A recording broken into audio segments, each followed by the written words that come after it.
ba? At paano mo masasabi na ikaw ay naiiba? Ano nga ba ang papel mo sa mundong ito?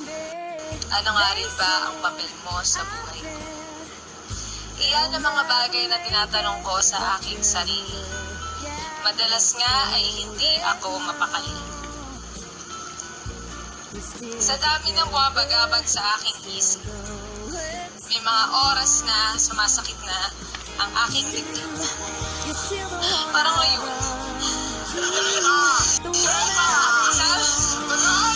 Sabi ng iba ay hindi ikaw ang karapat dapat.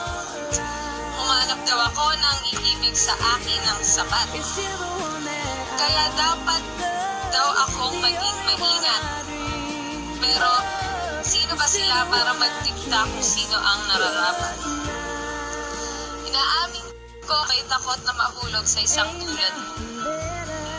Ngunit alam ko na darating ang araw na kinatatakutan ko. Pero ano nga ba ang magagawa ko? Tila ang loob ko yung unti-unting nahuhulog sa iyo.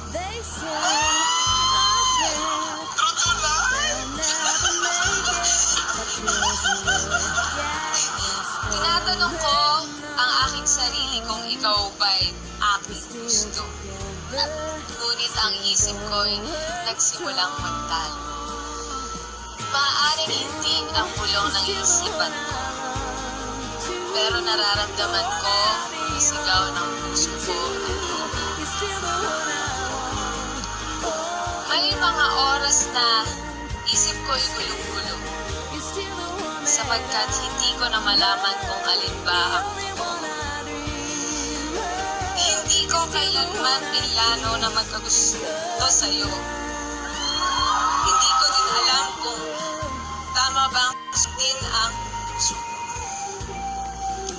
Alam mo ba na mahirap kang basahin? Kaya tila bang kay hirap mong mahalin? Sa takot na hindi mo ako kayang saluhin, ayos lang, basta kailanman ay huwag mo. Ninanais kong malaman ang tunay na laman ng puso ko.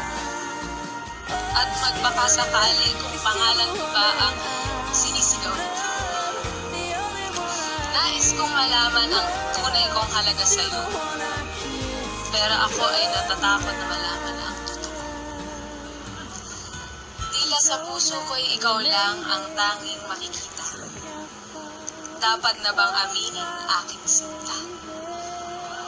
Tama bang sabihin sa iyo, tamang panahon na lang ang hinihintay ng puso ko?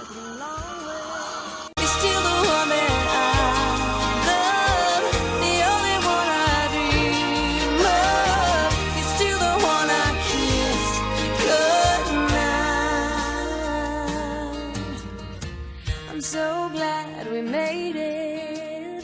Look how far we've come.